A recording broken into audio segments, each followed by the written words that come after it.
Hello વિદ્યાર્થી મિત્રો, કેમ છો? મજામાં?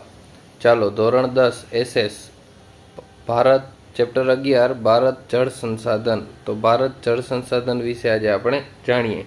અને એનું આ છે વિડીયો છે, એકદમ શોર્ટ રિવિઝન છે, જે આપણે ધ્યાનથી સાંભળશું અને એકદમ ઝડપથી ખાલી 5 જ પેજની અંદર આપણે અને 10 થી 15 મિનિટની અંદર જ આપણે આખા ચેપ્ટરનું રિવિઝન કરી લઈએ છીએ. તો એડવાન્સ રિવિઝન વિડીયો જે તમને છમાસિક એક્ઝામ અને વાર્ષિક બોર્ડની એક્ઝામમાં પણ તમને હેલ્પફુલ થઈ શકે છે.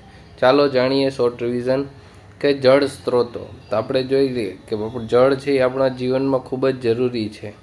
તો આપણું જળ સ્ત્રોત, તો આપણા જળ સ્ત્રોત 3 છે કે વૃષ્ટિય જળ, પૃષ્ઠીય જળ અને ભૂમિગત જળ. તો આપણે જોઈએ કે વૃષ્ટિય જળમાં આપણે ખબર છે વરસાદ, કે જેના દ્વારા આપણને જળ મળે છે અને એ આપણો મુખ્ય સ્ત્રોત છે.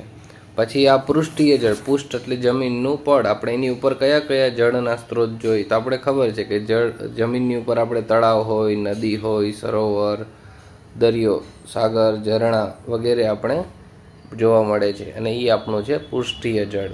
પછી છે ભૂમિગત જળ. ભૂમિગત જળ એટલે શું થાય? ભૂમિગત જળ એટલે જમીનની અંદર, ભૂમિ એટલે જમીન, ગત એટલે અંદર, ભૂમિગત જળ કહેવાય. એ આપણે જોઈએ કે ભારતના 42%, કેટલું વિદ્યાર્થી મિત્રો યાદ રાખજો, 42% છે એ ભૂમિગત જળ રહેલું છે. જે ઉચ્ચ પ્રદેશ, પર્વતીય પ્રદેશમાં ભૂમિજળ છે.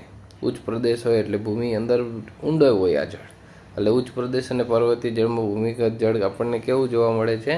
ઓછું જોવા મળે છે. અને આ ભૂમિગત જળનો વધુ ઉપયોગ શેના માટે થાય છે? તો કે સિંચાઈ માટે આપણે એનો ઉપયોગ કરીએ છીએ. પછી છે જળ સંસાધન. જળ સંસાધન અને તેનો ઉપયોગ. તો આપણે જે જળ સંસાધન છે, જળ એક આપણું સંસાધન છે, એનો આપણે ઉપયોગ કરીએ છીએ. તો એનો ઉપયોગ શેના માટે કરીએ છીએ? તો એનો મુખ્ય ઉપયોગ આપણે સિંચાઈ માટે કરીએ છીએ. જેમ કે આપણો કેટલા ટકા જળ સિંચાઈ માટે ઉપયોગ થાય છે? તો યાદ રાખજો વિદ્યાર્થી મિત્રો, 84% જળ છે એ સિંચાઈ માટે ઉપયોગ લેવાય છે. અને આ પણ ક્યારેક પૂછાઈ જાય છે કે 1 કિલો ઘઉં માટે કેટલા લીટર પાણીની જરૂર પડે? તો કે 1 કિલો ઘઉં માટે 1500 લીટર પાણીની જરૂર પડે. બરાબર છે.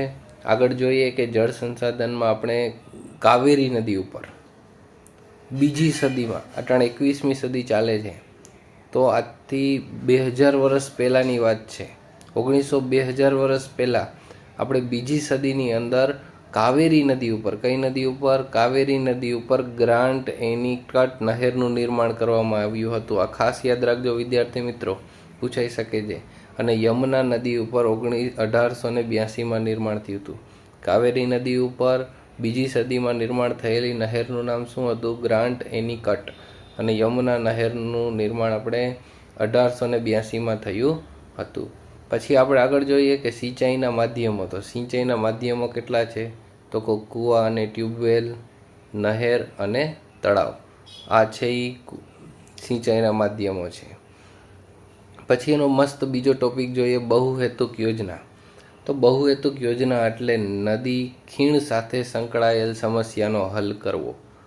બહુહેતુક, હેતુ એટલે કોઈ પણ, આપણા હેતુ ઘણા બધા હોય, બહુ એટલે ઘણા બધા, એટલે ઘણા બધા હેતુ માટે કોઈ યોજના બનાવવામાં આવે, જેથી કરી અને નદી અને ખીણ વિસ્તારમાં જે સમસ્યાઓ હોય એ હલ થઈ શકે. એટલા માટે સરકારે બહુહેતુક યોજના બહાર પાડેલી છે.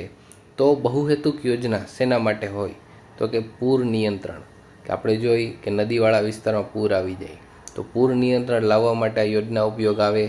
પછી જમીન ધોવાણનો અટકાવ કરવા માટે, આપણે જમીન ધોવાણ અટકાવવા માટે, પછી સિંચાઈ માટે, પેયજળ પીવાના પાણી માટે, યાદ રાખજો વિદ્યુત ઉત્પાદન માટે, આપણે એની અંદરથી વિદ્યુત ઉત્પાદન કરી શકીએ.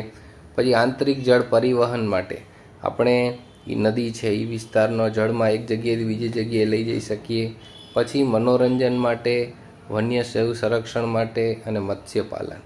આ આપણે કહેવાય ને કે 1 2 3 4 5 6 7 8 ને 9, આ 9 ફાયદા એની અંદરથી આપણે લઈ શકીએ. 9 હેતુઓ આપણે કરી શકીએ, પાર પાડી શકીએ. એટલા માટે આ યોજનાનું નામ છે બહુહેતુક યોજના. પૂર નિયંત્રણ, જમીન ધોવાણ અટકાવ, સિંચાઈ, પેયજળ, ઉદ્યોગ, વિદ્યુત ઉત્પાદન, પછી આંતરિક જળ પરિવહન, પછી મનોરંજન, જીવ સંરક્ષણ, મત્સ્ય ઉદ્યોગ, બધે મત્સ્યપાલન આપણે કરી શકીએ છીએ. ચાલો, મોસ્ટ ટાઈમપી ક્વેશ્ચન છે, એમાંથી 1 માર્કનો પૂછાતો જ હોય છે દર વખતે કે બહુહેતુક યોજના કઈ નદી ઉપર આવેલી છે અને કયા કયા રાજ્યોને એનો લાભ મળે છે. તો આપણે આગળ જોઈએ કે ઘણી બધી બહુહેતુક યોજના છે. તો પહેલી યોજનાનું નામ શું છે? ભાખરા નાગલ. ભાખરા નાગલ યોજના છે એ સતલુજ નદી ઉપર આવેલી છે. કઈ નદી ઉપર? સતલુજ. અને એનો લાભ કોને મળે છે? પંજાબ, હરિયાણા અને રાજસ્થાન, એને એનો લાભ મળે છે. પછી આપણે યાદ રાખો કોસી કોસી બિહાર, કોસી કોસી બિહાર, એટલે કોસી નદી ઉપર એક યોજના એવી છે જેનું નામ છે કોસી નદી ઉપર યોજના એવી છે જેનું નામ છે કોસી, અને એ આવી છે બિહારમાં. પછી છે દામોદર. આ દામોદર નદી, દામોદર ખીણ યોજના. હવે દામોદર નદી ક્યાં આવી એમ વિચારવાનું. તો ઝારખંડમાં આવી. બિહારની નીચે શું આવે? ઝારખંડ. તો ઝારખંડ ને પશ્ચિમ બંગાળ, એની બાજુમાં પશ્ચિમ બંગાળથી બેયને એનો લાભ મળે છે. પછી મહાનદી. મહાનદી હોય એટલે મહાન હોય. શું કામ હોય? કારણ કે એની અંદર હીરા હોય. શું હોય? હીરા હોય. એટલે મહાનદી ઉપર યોજના આવેલી છે, એનું નામ છે હીરાકુંડ યોજના. અને કયા રાજ્યને એનો લાભ મળે છે? ઓડિશાને. તો યાદ રાખવાનું ઓડિશા. બરાબર. પછી છે ચંબલ. તો ચંબલ નદીનું નામ છે ચંદલ નદી. આપણને ખબર જ છે કે આ ચંબલ નદી ક્યાં આવી? તો કે રાજસ્થાનમાં. તો એની યોજનાનું નામ છે ચંબલ ખીણ યોજના. એનું નામ શું છે? ચંબલ ખીણ યોજના. અને એ યોજનાનો લાભ આપણે કોને કોને મળે છે? તો કે મધ્યપ્રદેશ અને રાજસ્થાનને મળે છે. પછી છે કૃષ્ણા નદી. ભગવાન શ્રી કૃષ્ણની નદી. કૃષ્ણ ભેગા કોણ હતા? તો કે અર્જુન.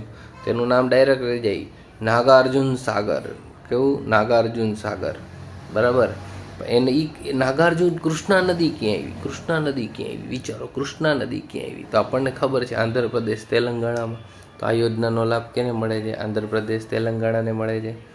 પછી આપણે જોઈએ કાવેરી નદી. આપણે ગંગા, યમુના, સરસ્વતી, કૃષ્ણા, કાવેરી, આ બધી પવિત્ર નદીઓ છે. તો આ કાવેરી નદીનો લાભ કોને મળે છે?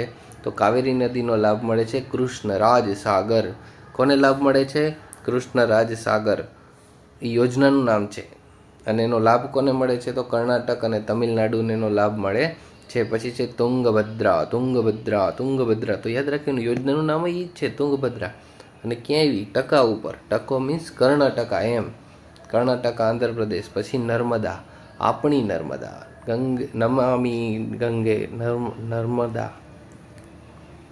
એટલે આપણે એવું છે કે આ નર્મદા નદીનો જે છે એનો જે યોજના છે એનું નામ છે સરદાર સરોવર. આપણે ખબર છે કે નર્મદા નદી ઉપર સરદાર સરોવર એટલે સરદારજીની મૂર્તિ, સ્ટેચ્યુ ઓફ યુનિટી આવેલું છે. આ સ્ટેચ્યુ ઓફ યુનિટી આવેલું છે અને આની યોજનાનું નામ છે સરદાર સરોવર યોજના અથવા નર્મદા ખીણ યોજના. એનો લાભ આપણે પશ્ચિમ બંગાળ, મધ્યપ્રદેશ, ગુજરાત, મહારાષ્ટ્ર અને અને અને મધ્યપ્રદેશ, ગુજરાત, મહારાષ્ટ્ર અને રાજસ્થાન. હા, આમાં લખ્યું નથી પણ છે. બરાબર. આ 4 રાજ્યોને એનો લાભ મળે છે. પછી મહીસાગર. આપણે મહીસાગર જિલ્લા છે, એની અંદર એ નદી છે, એનું નામ છે મહીસાગર. એમાં 2 યોજના છે, એક નહીં 2. કઈ? કડાણા અને વણાકબોરી યોજના. આ 2 યોજના છે. એ પણ ક્યાં આવી છે? ક્યાં? એનો લાભ પણ ગુજરાતે જ મળે છે. પછી ગુજરાતની અંદર તાપી.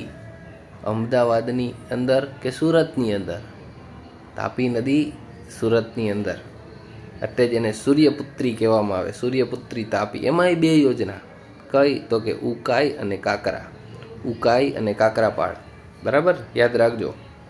અને એ પણ આપણે ગુજરાતમાં આવેલી છે. જલ્દીથી આપણે જોઈ સાબરમતી. ક્યાં આવી? અમદાવાદમાં. આ સાબરમતી નદીમાં ધરાઈ જાય. પાણી પીને એટલે ધરાઈ જાય, એવું યાદ રાખવાનું. શું યાદ રાખવાનું? સાબરમતી નદીમાં પાણી પીએ એટલે ધરાઈ જાય. તો ધરો યોજના છે એ ક્યાં આવેલી છે? ગુજરાતમાં આવેલી છે. હાલો આગળ જોઈએ. તો આ બધી યોજનાઓ દ્વારા આપણે ઘણા બધા લાભો લઈએ છીએ. આ બહુહેતુક યોજનાઓ છે. નેક્સ્ટ ટોપિક આપણો જ છે કે ભાઈ શું છે? તો કે સિંચાઈ ક્ષેત્રે વિતરણ. કે ભાઈ સિંચાઈ ક્ષેત્રે વિતરણ આપણે કઈ રીતે કરેલું છે? તો ગોદાવરી, કૃષ્ણા નદીના મુખ પ્રદેશો, કે જ્યાંથી મુખ પ્રદેશ એટલે શું? કે જ્યાંથી નદી છે એ ઉત્પન્ન થતી હોય, નીકળતી હોય, તેને મુખ પ્રદેશ કહેવાય. તો જો શબ્દો યાદ રહી જાય ને એટલે આપણને આવડી જાય. બરાબર. તો આપણે આગળ જોયું કે ગોદાવરી કૃષ્ણા નદીના મુખ પ્રદેશો છે એ એનો લાભ કોને મળે છે? તો કે આંધ્રપ્રદેશના તટીય જિલ્લા છે. આંધ્રપ્રદેશ રાજ્યના તટીય જિલ્લાને એનો લાભ મળે છે. પછી આપણે જોઈ તો કે મહાનદી, કઈ નદી? મહાનદી. આ મહાનદીનો મુખ ભાગ છે, મુખ ત્રિકોણ પ્રદેશ છે, એનો લાભ કોને મળે છે? ઓડીને, એટલે ઓડિશાને. આપણે કીધું ને મહાનદી ક્યાં આવી? તો કે ઓડિશામાં. અને એની ઉપર યોજના કઈ હતી? તો કે યાદ આવી જાય, હીરાકુંડ. મહાનદી, હીરાવાળી, મહાન હીરા હોય. પછી કાવેરી નદી, કાવેરી નદીનો મુખ ત્રિકોણ પ્રદેશ છે, એનો લાભ આપણને ખબર છે કે પંજાબ, હરિયાણાને મળે છે. અને મિઝોરમ છે એ સૌથી વધારે, હલો મિત્રો ખાસ ધ્યાન, રેડ કલર આપણે રાખીએ, ખાસ ધ્યાન કે આ મિઝોરમ છે ને એ સૌથી વધુ સિંચાઈ ધરાવતું રાજ્ય નથી, પણ કેવું છે? સૌથી ઓછી સિંચાઈ ધરાવતું રાજ્ય છે. ખાસ યાદ રાખજો, મિઝોરમમાં સૌથી ઓછી સિંચાઈ થાય છે. કેટલી? તો કે 7.3%, ખાલી 7.3%. અને સૌથી વધારે સિંચાઈ આપણે ખબર છે પંજાબ, એટલે 5 નદીઓનો જે સમૂહ હોય ત્યાં જ સૌથી વધારે થાય ને. તો આપણે જોઈ કે 90.8% સિંચાઈ છે એ ખાલી પંજાબ થાય છે. તો યાદ રાખજો, સૌથી ઓછો સિંચાઈ ધરાવતો પ્રદેશ છે મિઝોરમ, અને સૌથી વધુ સિંચાઈ ધરાવતો પ્રદેશ છે પંજાબ. ચાલો જલ્દીથી આગળ જોઈએ તો કે જળ સંકટ. આપણે ખબર છે મિત્રો કે ઘણા બધા લોકોને પણ પીવાનું પાણી મળતું નથી. અને આજે આપણે જોઈ તો કે આ બધી મોટી મોટી બ્રાન્ડ છે પાણીની, એ પાણી વેચીને પોતાના પૈસા કમાતી રહેલી છે. જ્યારે ભારતની અંદર સામાન્ય માણસ આરામથી શુદ્ધ પાણી, પીવા જેવું પાણી મળી રહેતું હતું, જે આજે અવેલેબલ નથી. તો ઓછા વરસાદવાળા વિસ્તારમાં વારંવાર પાણીની તંગી સર્જાય છે. જેમ કે રાજસ્થાન અને ગુજરાતના ઘણા એવા શુષ્ક ક્ષેત્રો છે, દ્વીપકલ્પીય ઉચ્ચ પ્રદેશ છે, જેમાં જળ સંકટની ગંભીર સમસ્યાઓ આપણને જોવા મળે છે. અને છેલ્લા 4 દાયકામાં ઘણો બધો વસ્તી વધારો થયો છે. આપણને ખબર છે કે ભારતની વસ્તી છે એ જોઈએ તો વિશ્વની સૌથી પહેલા નંબર ઉપરની વસ્તી છે. વિશ્વમાં સૌથી વધારે વસ્તી ભારત દેશમાં છે. તો આવા વસ્તી વધારાને કારણે પણ પાણીની અછત સર્જાય છે. અને લોકોને ઉચ્ચે રહેલા જીવન ધોરણ, કે માણસના ઉચ્ચ જીવન ધોરણ કેવા થઈ ગયા છે? ઉચ્ચ જીવન ધોરણ થઈ ગયા છે. એના કારણે પાણીનો વપરાશ પણ વધવા લાગ્યો છે. અને ભારતના 8% શહેરોમાં, યાદ રાખજો, ગામડામાં પીવાલાયક પાણીની અછત છે. આજે ભારતની અંદર આપણે જોઈએ તો ઘણા બધા સિટીની અંદર પાણીની બહુ જ તંગી સર્જાય છે. તો એની અંદર પણ કહેવાય ને કે આજે અછત છે. અને આ બધી શું છે? તો કે જળ સમસ્યાઓ છે. પછી આપણે જોઈ તો કે ગટરો અને ઔદ્યોગિક એકમો, જેમાં આપણે એકદમ ખરાબ જળ આપણે જોઈ રહ્યા છીએ કે ગટર અને ઔદ્યોગિક એકમો છે કે જેની અંદર કેટલું ખરાબ જળ, કે આપણે બધા જે જળ છે એ પાણીની અંદર, નદીઓની અંદર, જળાશયોની અંદર સતત ને સતત આવું જળ, ખરાબ જળ વહેવડાવી દઈએ છીએ અને શુદ્ધ જળને પણ પ્રદૂષિત કરતા રહેલા છીએ. તો આવા મૌલિકતાથી તમે 6 પોઈન્ટ 7 પોઈન્ટ લખી અને આરામથી પૂરા માર્ક લઈ શકો છો. તો ચાલો આગળ વધીએ. જળ સંસાધનની જાળવણી. તો કે જળ સંસાધનની જાળવણી એટલે શું? તો કે જળ સંસાધનની જાળવણીમાં આપણે જે જળ છે એનો વિવેકપૂર્ણ ઉપયોગ કરવો જોઈએ. વિવેકભાઈનો નહીં, વિવેકપૂર્ણ ઉપયોગ કરવો જોઈએ.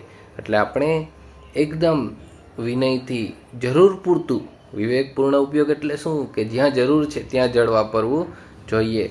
જળ સંચય માટે વધુ જળાશયો નિર્માણ કરવા જોઈએ. પછી બધા વિસ્તારમાં જળનો ન્યાયથી ફાળવણી થવી જોઈએ. આંતરરાજ્ય જળ વિવાદ એનો ઉકેલ લાવવો જોઈએ કે ભાઈ હાલો રાજ્ય વચ્ચે જળ ન થાય, જળ માટે વિવાદ ન થાય, એનું ધ્યાન રાખવું જોઈએ.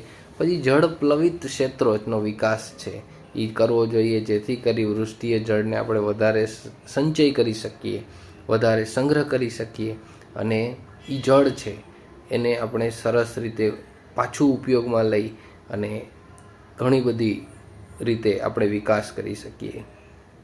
પછી છે વૃષ્ટિએ જળનો સંચય. જો તમને પ્રશ્ન પૂછાય, યાદ રાખજો, વૃષ્ટિ એટલે વરસાદના જળનો સંચય કઈ રીતે કરી શકાય. તો મિત્રો, આપણે દરેકે વરસાદના જળનો ઉપયોગ કરવો જોઈએ. મારા ઘરમાં તો વરસાદનું જળ ડાયરેક્ટ જમીનમાં જાય એવી વ્યવસ્થા કરી રાખેલી છે, જેથી કરીને કહેવાય ને કે આપણે જે પણ જળ છે એ ભૂમિને પાછું આપી શકીએ. પછી વરસાદના પાણીને રોકીને એકઠું કરવાની વિશેષ પદ્ધતિ જેવી કે કૂવા, ખેત, તલાવડીઓનું નિર્માણ કરવામાં આવે છે. એટલે આપણે કૂવા અને ખેત તલાવડી દ્વારા ખેતરની અંદર તલાવ જેવું બનાવવામાં આવે, એને કહેવાય ખેત તલાવડી. એમાં વૃષ્ટિય જળનો સંચય કરવામાં આવે છે. તો આ વૃષ્ટિય જળ શું કામ કરવું જોઈએ, એનો મુખ્ય સંચય ઉદ્દેશ્ય શું છે, તો જાણીએ. તો કે જળ સ્ત્રોતમાં વધારો થાય. બરાબર, આપણે જમીનમાં જવા દઈએ, જળનું સ્તર વધે ને, પછી પાણીની વધતી જતી માગ પૂરી થઈ જાય, પછી જળ પ્રદૂષણ ઓછું થઈ જાય, અને ભૂમિગત જળની ગુણવત્તા, ભૂમિના જળની અંદર ગુણવત્તામાં સુધારો થાય. સપાટી પર વહી જતા પાણીનો જથ્થો ઓછો, કે જે આપણે શહેરોમાં રસ્તા ઉપર, રોડ ઉપર પાણી આવેલું જાય, બધું ક્યાં આવેલું જાય, તો ગટરમાં આવેલું જાય. પણ એની જગ્યાએ જમીનની અંદર આવેલું જાય તો શું થાય, તો કે જમીનનું સ્તર ઊંચું આવી જાય અને વરસાદી પાણી જમીનમાં ઉતરે તેવી વ્યવસ્થા કરવી જોઈએ. તો ચાલો આગળ જોઈએ, જળ વ્યવસ્થાપન. તો જળ વ્યવસ્થાપન કેવી રીતે કરી શકાય? આપણે જળ છે એને વ્યવસ્થાપન એટલે વ્યવસ્થિત ઉપયોગ કેવી રીતે કરવો જોઈએ? તો કે આપણે ઘણી જગ્યાએ જે જરૂર કરતાં વધારે પાણીનો ઉપયોગ કરીએ છીએ, જેમ કે બાગ બગીચામાં, વાહન ધોવામાં, શૌચાલયમાં, વોશ બેસિનનો નળ ખુલ્લો રાખી દે એમાં, તે બધી જગ્યાએ આપણે પાણીનો કરકસરપૂર્વક ઉપયોગ કરવો જોઈએ. પછી બીજું શું કરી શકાય? તો કે લોક જાગૃતિ પેદા કરી શકાય, લોકો જાગૃત થાય એવું કરી શકાય, અને જળ સંરક્ષણ માટે વ્યવસ્થાપન સંબંધી કરી શકાય. પછી ઉપયોગમાં લેવાયા પાણીને શક્ય હોય તો પાછું ઉપયોગમાં લઈ શકાય. જળાશયને પ્રદૂષણથી બચાવવા માટે ઉપયોગ લઈ શકાય.